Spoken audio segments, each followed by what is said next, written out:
The journey of 100 platinum starts with a single trophy. Join me on my journey as I make Hollow Knight my 100th platinum. Hi guys, my name is Foxy Cat and I'm here to talk about Spider-Man Miles Morales, which was my 84th platinum. This game was made by Insomniac Games and it was released November 12th, 2020, the same day the PS5 released. On PSN profiles, it is said to have a 2 out of 10 difficulty and takes about 20 hours to complete.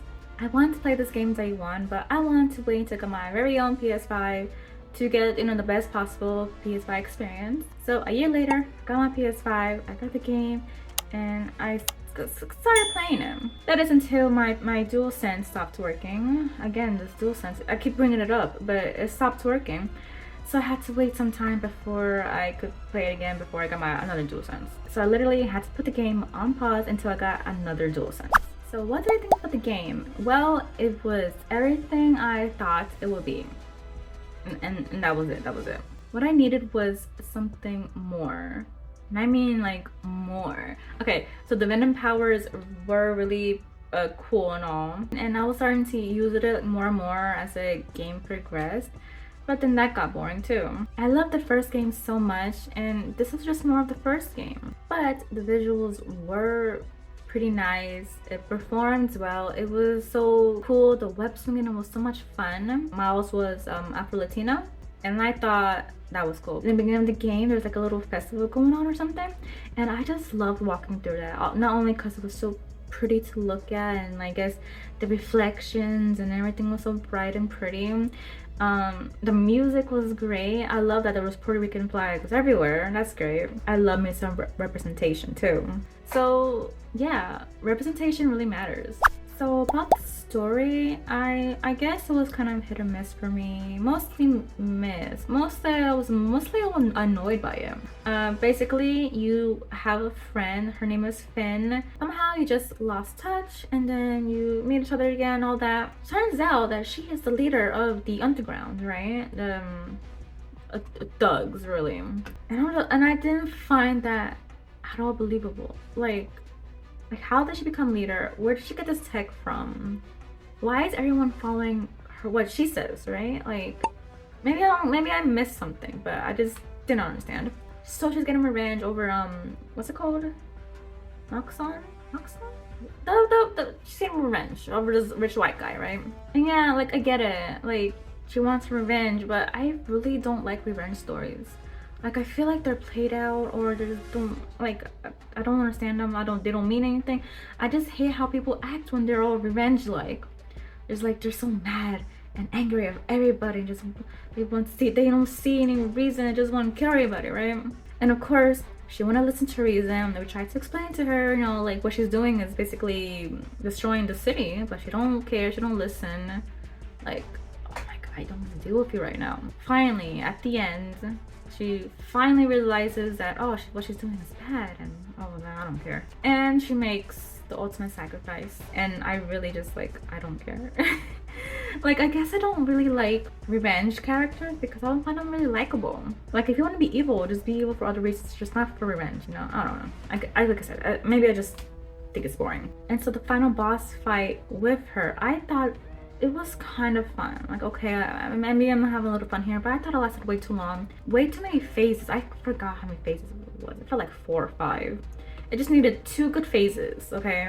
Because at first it was so easy, like, oh, it's so boring. And then it got a little fun at the end, like a little bit difficult. So just don't skip the easy part and just go from the normal difficulty part, normal fun boss fights, and then be in an extra hard phase, right? So yeah, I mean, I guess that was only fun part of the game.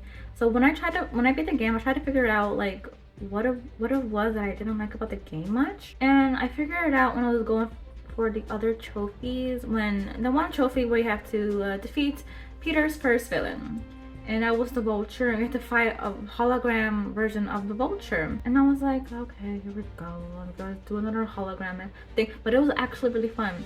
So that's what I was missing. I was missing spectacular boss fights, pun intended. It was actually fun. And I was like, wow, I really needed more boss fights like this.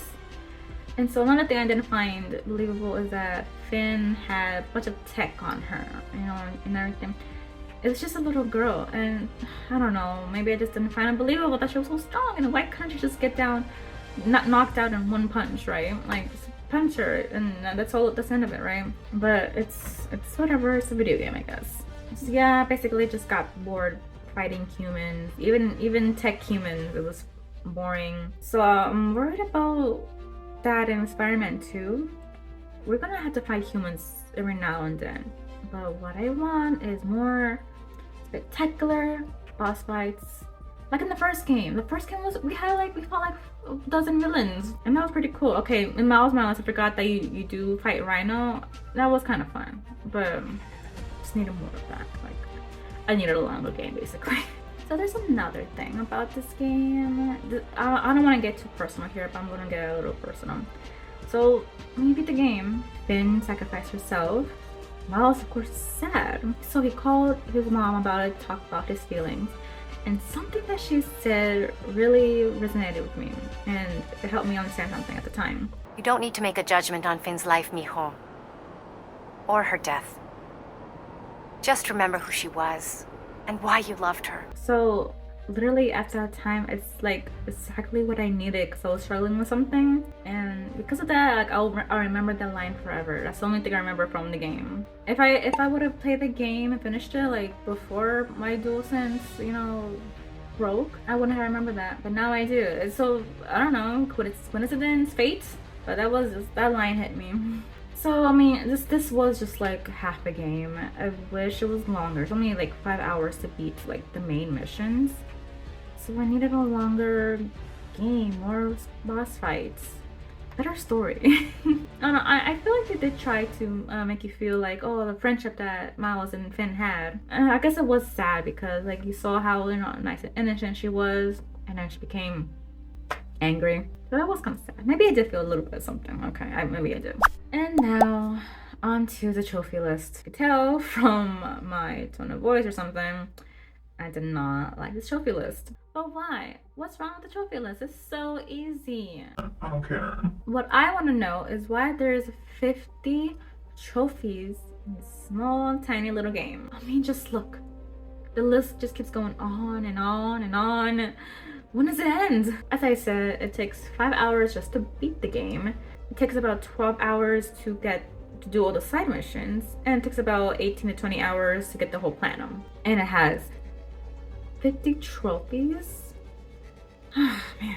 Clearly it just had a list for a super short game and wants to keep playing way beyond necessary, really. Some trophies are really fun, like getting kills on using certain powers and doing certain takedowns, but if you're gonna make me do 50 takedowns or whatever, make sure there's a counter, because I try, like some things are counted but not others. Like I thought I was doing like wall takedowns forever. I was like, I think I have the right amount. Like, why aren't these counting?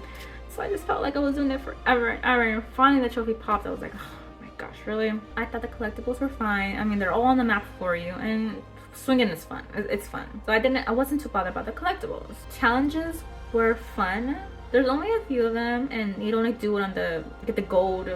Also, ultimate score, just need to get the normal silver spectacular score, which is fun and challenging enough to try to get that score. So it wasn't like that bad. So yeah, I don't know what it is about these trophy lists sometimes. Sometimes if you have a short game, you get 50 trophies. Sometimes if you get a 50-hour game like God of War Ragnarok, you only get 36 trophies. So I don't know what it is. I don't know what they're doing out there. Just don't put my trophies in here in games, okay? Thanks. Okay, I'm not complaining about the trophy list, okay? Overall, this is a good game. I was pretty negative about it, wasn't I? I just want to get it out the way. So here is why I will recommend this game to you. This game is a beautiful PS5 game. I always have to mention like the haptics and the triggers in these types of games. It was really good. I liked it. Especially the whip swinging and everything. Fighting the thugs and the humans, it's fun. And I love trying to figure out creative ways on how to defeat them. Use this gadget, that gadget, this kind of venom power. It was really fun, just like the first game. I love the first game for that reason. It needed more spectacular boss fights. But what we got with Rhino, that was like different. It was, I guess it was unique. Not unique, but like maybe for this game, and I thought it was fun. I think they want to make the last boss fight with Finn to be like super duper spectacular, but maybe it was just too many phases, alright? I don't know, maybe it needed to be a longer story to really see the connection between Miles and Finn. Even I will care more about her in the end. I'm a really like sympathetic, empathetic person. I cry at the littlest thing, like, oh my god, I didn't care about him. So if I didn't care about her, then wow. I don't, did you? It is like a short game, 20 hours in total to get the platinum. It's really easy. If you play the game, why don't you just get the platinum, right? It's one of those games that you need on your profile list. It's an essential for your profile list. Graphics are amazing. There's no load times. I don't think I've seen or felt a load time anywhere, which is really impressive. The city was beautiful, the cutscenes were pretty great. Overall, it was fun. So if you're looking for a similar game to the first Spider-Man game, then this is it. Hopefully Spider-Man 2 just blows our minds, okay? It did seem a little bit different. I mean, I guess technically Peter has like his own Venom powers, so he's probably gonna have some of them. Miles gonna have his normal Venom electricity powers. You can switch between the two. What else is there? It's just like bigger map. Oh, I'm actually excited to swing around everywhere. And I have a feeling that these boss fights are gonna be really fun. And I can't wait. And yeah, I'm definitely getting that day one whenever there's a release date, you know. So I hope that answers the question. I guess if you're looking for me to convince you to play this game, I hope I did. I guess you can say it's so easy you have to play it. So that's it for my video. I hope to see you in the next one, you know, before the rats get me. Don't forget to subscribe, hit the lovely like button, share, and comment. What do you want to comment? What's the Spider-Man villain you want to see in the next game? There you go. Thanks for watching, and I'll see you guys next time. Bye!